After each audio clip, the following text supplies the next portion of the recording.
crud. I forgot to unmute myself. Again. I did it last time too. That's 3 minutes of solid talking. Just right out the window. It's completely it's poop. It's not even useful now. Ah, what a fool I was. Anyway, this right here is geared for a little bit of honors assistance. Of course, I could always go over some academic stuff as well. But we were doing some assignments in the honors class. A lot of people were struggling with some of the basics. So the hope was that that would come across clearly in some of the research. But hey, when you leave things open-ended, sometimes you just can't predict that some things may be more difficult to grasp than others. So don't worry, because I'm here to lend a helping hand, my friends and students. So what I was saying before, when I had myself muted, was, hey, macromolecules. And some of you might have noticed I typed micro to go along with macro. That's because when you think of macro, very similar to the word micro. Micro means really small, teeny tiny. There you go, micro, right? So macro, you could probably guess, it's really big. So in class, at the very least, I think everybody pretty much knows in the honors class at this point that, hey, we've got 4 major macromolecules that we're talking about. Okay? And these are them: carbohydrates, lipids, proteins, nucleic acids.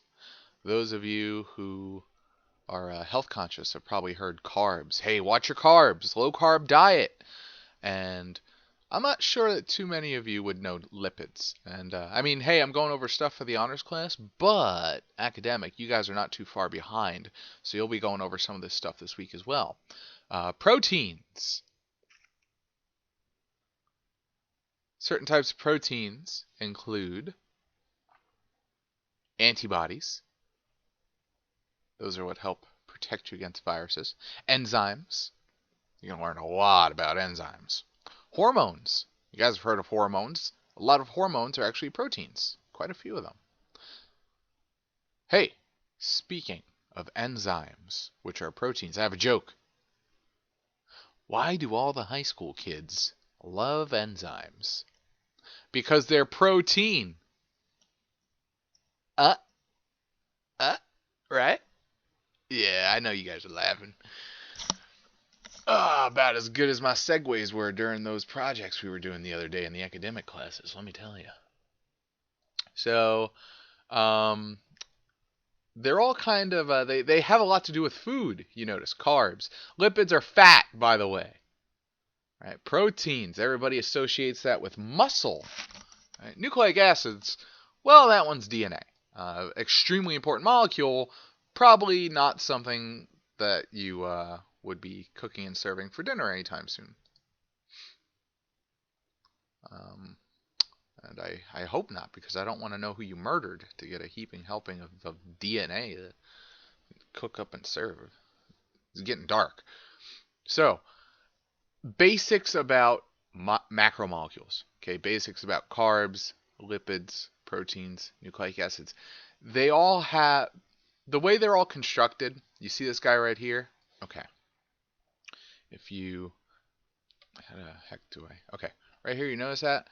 We have this one group right here. It's like a big blue atom combined with 2 smaller gray atoms. Actually, 3 of them, because you can see 1, 2, 3, right?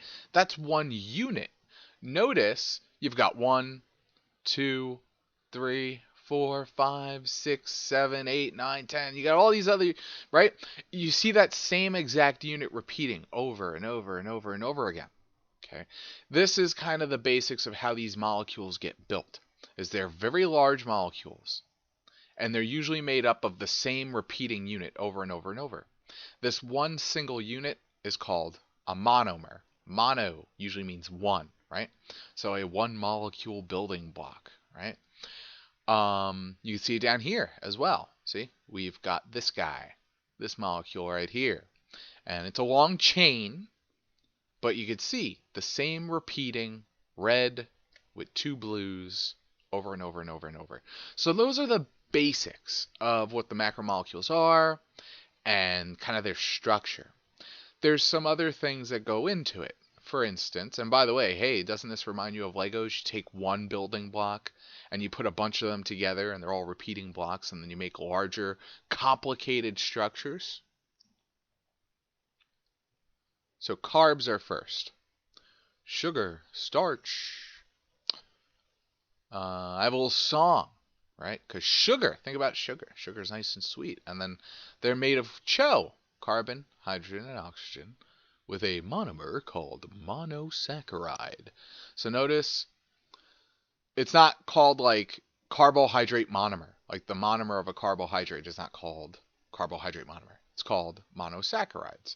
One example would be glucose, right? But I have a song, okay? So that you can always remember what atoms make up carbohydrates, and you can always remember what's the job, what's the function. The song goes like this. Sugar, sugar, da-na-na-na-na-na. Yeah, carbohydrate, da-na-na-na-na-na. They are made up of CHO, and without them my body won't go. Yeah, that's right. Sang that in front of the honors class the other day. I totally did not get red in the face by the end of it. Totally not embarrassing at all. So, sugar properties, we don't really have to talk about them right now. I just want to make sure everybody understands the basics of what the macromolecules are. Is this? No, I thought it was a link to a video. Right.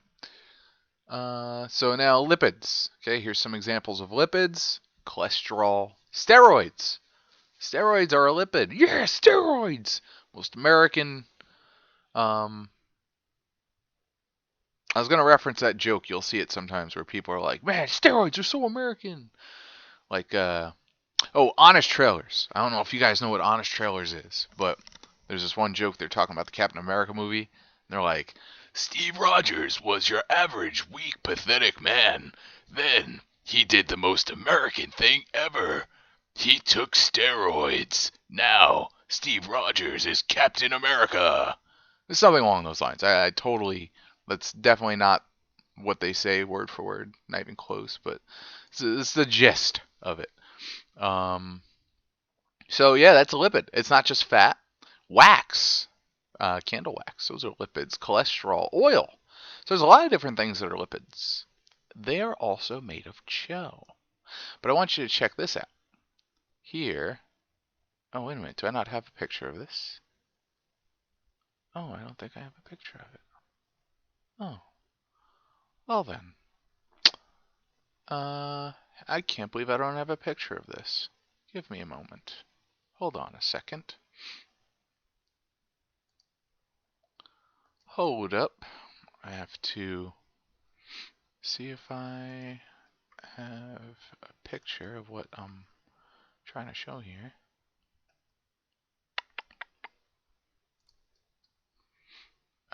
What I want to show you is the look of a carbohydrate molecule versus a lipid. That's what I want to show you. What does a carb look like? What does a lipid look like? What's the difference? Okay, cool. Here we go. Got it. Coming up. Boom. Okay. See this guy right here? Notice it's in the shape of a hexagon, six-sided ring, right? Notice this also, six-sided ring. Well, this one's a five-sided ring, but it's still a ring, right? Let me ask you something. Between this guy, and that guy, which one do you think is a monosaccharide or a monomer for carbs, and why? Think about that. Pause the video if you have to. Go back to monomer, think about single unit, basic building block, and then come back to this. And what you should say is single unit. This is one single unit. It's by itself. This is also one single unit. It's by itself. This, however, 1, 2. 2 put together. So this is not a monosaccharide. This is not a monomer. Okay? So we could skip that. We could skip that. We don't need that. We don't need to see that. Alright. So now in comparison to our ring structure, check out lipids. Yeah, they're both made of CHO, carbon, hydrogen, and oxygen, but this is clearly oriented very differently. Just a straight chain of carbons, right, with hydrogens attached to them, and like this little tail. It's called a wait, I'm about to say it wrong. I was about to say phospholipid. Fatty acid tail is what this is called. All right, this is what the heck? What the heck? Why am I forgetting the word? The heck is the word? I forget. Oh well. I'll remember it later. So that's your difference between the two. And then we've got proteins. Oh, and keep in mind, there's not really technically a monomer for lipids, so you don't have to worry about that. Okay. Proteins now. Okay. The monomers of a protein is called an amino acid. There's 20 different types of them. They're made of CHNOS, carbon, hydrogen, nitrogen, oxygen, sometimes sulfur, sometimes. Okay, sometimes. We don't need that. Basically, it does like anything you could think of. Now, I'm going to show you what I mean by almost anything you could think of with this awesome video. It's one of my favorite videos that I show throughout the year.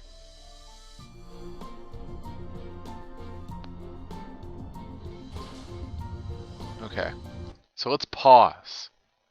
I don't know if you know where we are right now. What are we looking at? Believe it or not, I'm walking on air. No, believe it or not, this is the outside of a cell. It's a cell membrane. Okay, and this right here is actually lipid. This is a lipid bilayer, it's called. And here, this thing, this is a protein. It's a protein that acts like a door. How do you get through this? Well, for some molecules, you got to use the door. You can't go through the wall. That's quite impossible for many molecules. So this item, whatever it is, this substance, right, goes through the door. Now, we're traveling into the cell, and what we're passing, this is all what's called cytoskeleton. It's protein. It's a different type of protein. And just like you have a skeleton made of bone that supports your structure, keeps you from collapsing in on yourself, we've got this protein skeleton that keeps the cell from collapsing on itself. It's got some other jobs too, but you don't have to worry yourself with that at the moment. Maybe if you take AP. So we're gliding past some of the organelles, some of the structures in the cell. Notice another cytoskeleton. It's being built. And at the same time that it's being built, it shows you that it doesn't only serve as skeleton, it also serves as kind of a road. Where we're going, we don't need roads. We're going to the cell. We do need roads. We need cytoskeleton roads. And you could see this guy, this little yellow and pink, that's a protein. And he's kind of walking. He's like finger walking across this, carrying this giant bag of goodies. That's one of the ways that your cell can transport things. You notice the disassembling of another cytoskeleton by a protein. Now there you go. There's another protein carrying some important goodies. Now we're going in the nucleus, covered in DNA, wrapped, coiled tightly. Watch as this green thing whatever that is, that's a protein right there. Created DNA, creates RNA. They have a close cousin. Filters through the ribosome, make protein. Here's another protein right here. Shut up, Einstein. Finger walking, carrying that bag of goodies. All these crazy things going on in your cell. So many jobs that proteins have. And we didn't even scratch the surface of what proteins can do. So proteins, they do a heck of a lot. Okay? But hopefully you got the basics. Macromolecules made of repeating units. Each molecule has its own specific type of monomer, its own specific type of repeating unit. Let's take a look at the work. So depending on what kind of food you had, like for instance, I'm looking at a box of peanut butter Captain Crunch. They were on sale, $1.50 each. So I bought a butt ton of them. And right now I'm looking at, let's see, total fat, a lot. Carbohydrates, 21 grams. Sugars, 9 grams. Protein, 2 grams. So, certainly no mention of nucleic acid or DNA or RNA on here. So, I believe that I can identify three molecules. Three molecules in my Captain Crunch. I had carbs, I had lipids because it said fat, and I had protein. Right? What monomers would you get from digesting this food? Well, if I am digesting carbs, we went over it earlier. What would the monomer be? Right? What's the monomer? What atoms would you get? Well, if you remember from my song, they are made up of... That's right, you fill in that blank. Right? So carbs monomer, what would that be? We talked about it earlier. Carbohydrates atoms. I don't want to say carbs because maybe people will think No, carbs is fine. You'll know what I mean. Carbohydrate atoms, right? Then, digesting this food. So there's more than just carbohydrates, right? There were also proteins. What's the protein monomer? Right? You may have seen that before. I may have mentioned it. You could also look it up. You could also look online. Hey, what's the monomer of a protein? If you're not sure from the textbook, then you could always look that up. And it's a quick, easy find. What's the atoms? Protein. Oh my God. Protein atoms. What are they? And lastly, there was fat. So lipid, right? Lipid monomer. Lipid atoms. What were they? Okay, so I would get all that because it's mentioned in my food label. I mean, if you didn't have protein mentioned in your food label, then of course you wouldn't put the monomer of a protein or the atoms of a protein because your food label doesn't have protein. So it depends on the food label you had, right? Difference in shape or carbon arrangement. We talked about that a little bit earlier, so reference back in the notes I just gave. Healthy or unhealthy, that's up to you to debate. Okay. A lot of I think everybody figured out, that you can use fluorescent labeling. Your carbs may be yellow, so you could track them with, some type of diagnostic tool. And maybe your proteins are orange, and your lipids are green, right? I don't know the exact colors, but the idea, I think everybody got the idea, which is the important part. So then you had to examine this, okay? So for instance, after 5 minutes, everything's still pretty much localized in the mouth. Nothing's gotten to the small intestine yet. I mean, it doesn't take me 5 minutes to chew and swallow food, so why are you only detecting things in the mouth? And how come it hasn't reached the small intestine yet? Well, you have to think.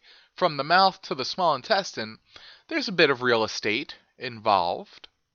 And think about the fact that, hey, you might eat something, and 5-10 minutes after the fact, you could still kind of taste remnants of it. So it's not all out of your mouth yet. So you combine those two ideas and, explain them a little more fully, and that will help you to answer this question. And I just dropped my headset. Okay. Long chain of carbon atoms. Again, when we were talking about carbs, lipids, and proteins, we were doing a comparison, a physical comparison of what carbs and lipids look like. So refer back to that to help you. Okay, so in graph number 2, this is graph number 2. The question's asking, how come carbon has made it to the liver and the biceps? Right? And how do carbohydrates get digested so quickly? Why do they need to get digested so quickly? So you're going to have to think about, okay, what's the job of a carbohydrate? What is a carbohydrate? Sugar and starch. Think about what happens when you put sugar in water. Then think about what happens if you put lipid, like oil or peanut butter in water. So think about, hey, why carbs might break down so quickly. And there's also some information on page 1020 that you could use as well. Think about what you need to use sugar for. What do you use sugar for? Why, what does our body get from sugar? So, you could use that information to answer this. Now, this is asking about carbon specifically, though. How has carbon already made it to the liver and bicep muscle when the other atoms haven't necessarily done that? Especially bicep, liver. So, specific parts of your body, like your liver versus your heart versus your bicep muscle, they have very different jobs. They have very different requirements.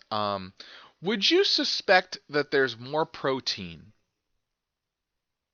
or more mitochondria inside of a bicep muscle? Or would you think that there's more mitochondria and protein in one of your skin cells? So think about that. Think about the requirements of your body across different places, the jobs that your body has to perform in different places. And then think about why molecules might be moving to different parts of the body at different rates. Why might that be happening? All right. There's a process that we talked about that has to deal with this. It's a process, okay? We haven't talked about too many energy processes. You can count them on one hand between photosynthesis, chemosynthesis, cellular respiration, right? So think about it. And organizational levels. So organization. We've got AMOC TUPSEB. Okay, we'll just stick with the AMOC so far. Atom, molecule, organelle, cell. Okay. What's molecule made of? A bunch of atoms. So atoms build into molecules, right? That's the idea behind organizational levels. And then you put a bunch of molecules together, build into organelles, right? So think about it. The carbon, the oxygen, the hydrogen, and the sugar that you eat, when you break it down, do you just turn it all into waste? I would say no. I would say you're probably doing other things with your carbon, oxygen, hydrogen, nitrogen. You're probably doing other things. And you could refer to this graph for some pretty, I think, obvious ideas on what's happening to the carbon, what's happening to that matter as you digest it. Okay, so I can say that, hey, it's not just about getting energy from sugar. You're getting some other stuff as well. And how does this demonstrate organizational levels? Are we seeing this in action? Molecules built into organelles. What comes next? Organelles. I spelled that wrong. I'm not even going to go back. Okay, I'm going to go back. because I typoed again.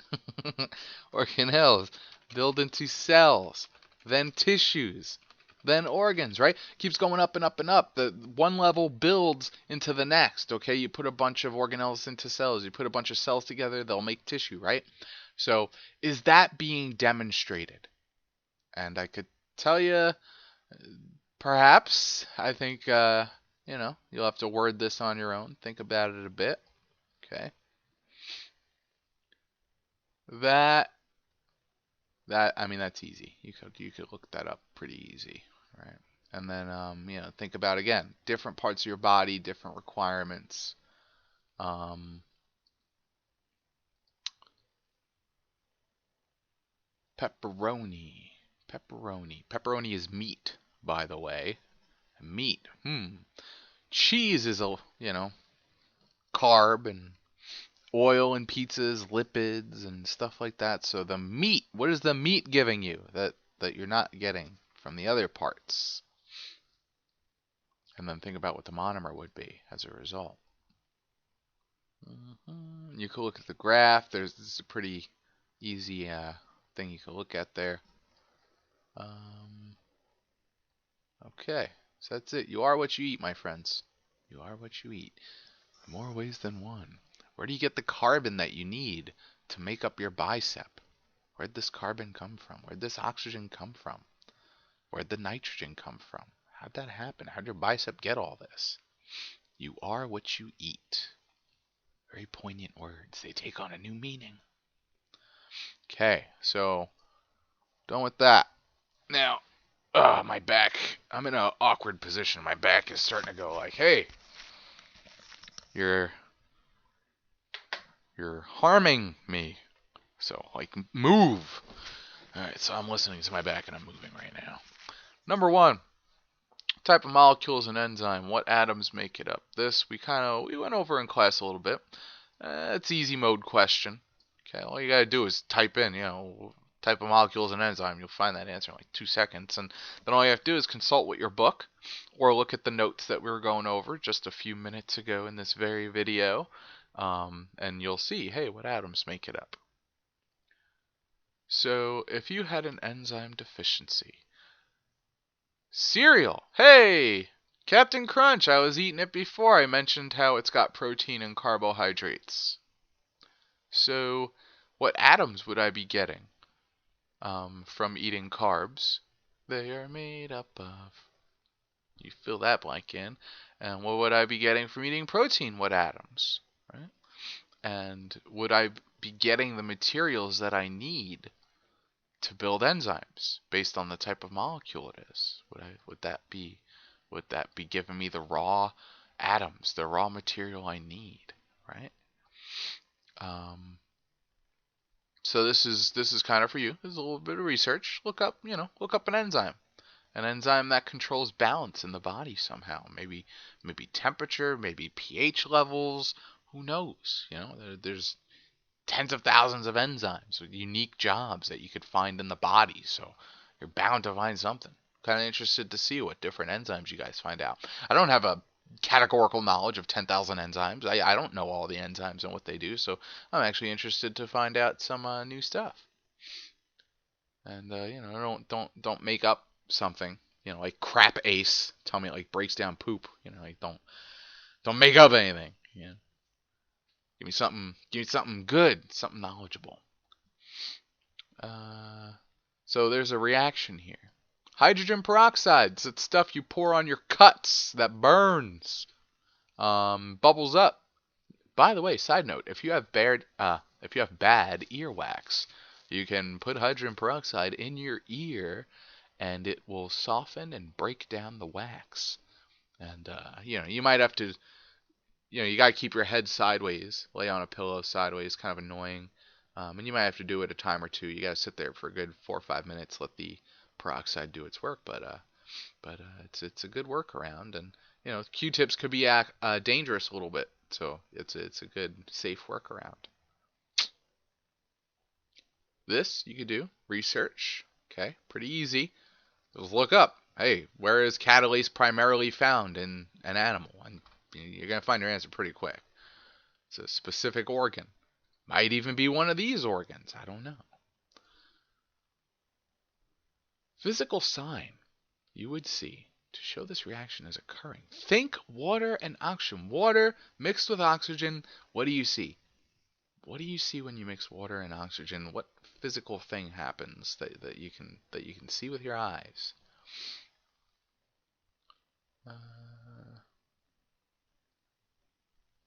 Okay, so based on the fact that you looked up, hey, catalase is in a specific part of the body, then you should be able to figure out, hey, what's the pH like in that part of the body? What's the temperature like in that part of the body? So you should be able to come up with a hypothesis that makes sense based on that information. Okay, your job's cultivate, store enzymes in pH temperature conditions that are favorable to them inside of a bottle. There. You store 3 enzymes, A, B, and C.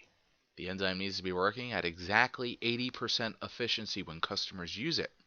And customers using enzyme supplements have been complaining that the enzyme supplement has stopped working. So something's gone wrong. Okay, and you have to figure out what. If the enzyme was catalase, what kind of temperature condition would it likely need to be in for it to work at 100% efficiency? So this is a little bit different. It's a little bit different from this. Okay, keep that in mind. Enzyme C is catalase. Would that make sense? Enzyme C. So you have to look up. Like enzyme C works best in 70 degrees Celsius.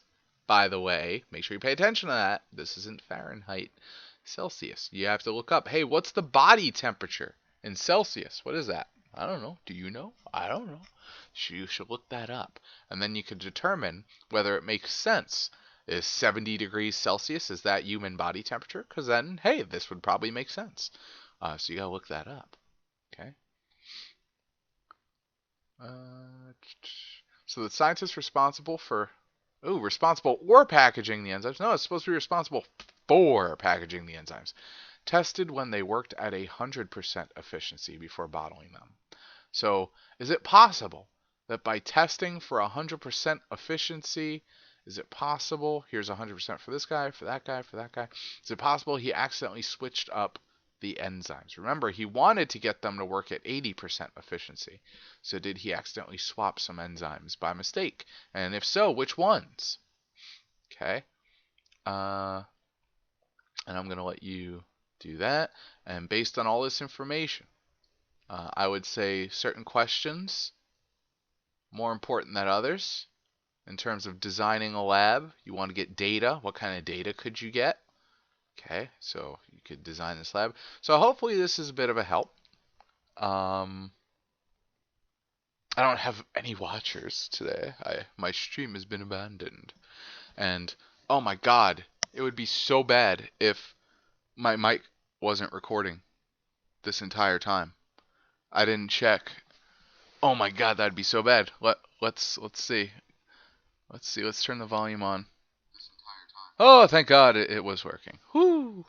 Oh man. Somebody said, is your mic working way earlier? And I assumed that after I unmuted myself that it was working, but I never checked for sure. That'd be terrible.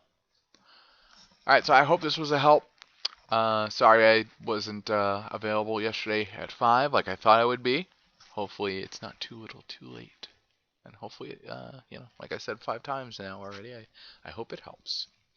I was playing Shadows of Mordor earlier, which is an awesome game.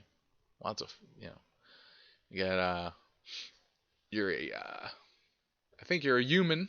You're not an elf, you're a human. And the agents of Sauron show up at your door, at your keep. And they kill your family in front of your eyes. And it's pretty terrible. And then you come back. It is basically a spirit of pure vengeance, driven to hunt down the orc monstrosities that not only took your family from you, but have killed so many innocent people.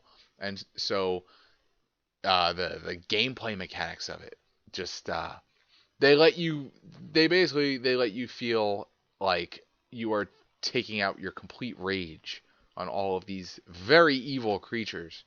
Um, and it's an awesome game, and I'm thinking of playing it. I have to look to see if maybe I could turn the blood effects down or something though, because there's definitely quite a lot of blood, so I don't think it'll work. But man, that's a good game. I mean, I played it over the summer, came back to it the other day, and I was like, whew, I gotta finish this baby up. Nothing better than having a stinking, murdering, child and wife killing orc insult you to your face, and then you just combo his butt into the next stratosphere and lop his head off with all the power of a rage demon. It's a great thing, let me tell you. So, um, yeah, maybe I'll be able to play that Shadows of Mordor. I'd like to. It'd be awesome. I think it would be a lot of fun. But unfortunately, I don't know about the content, so we'll see.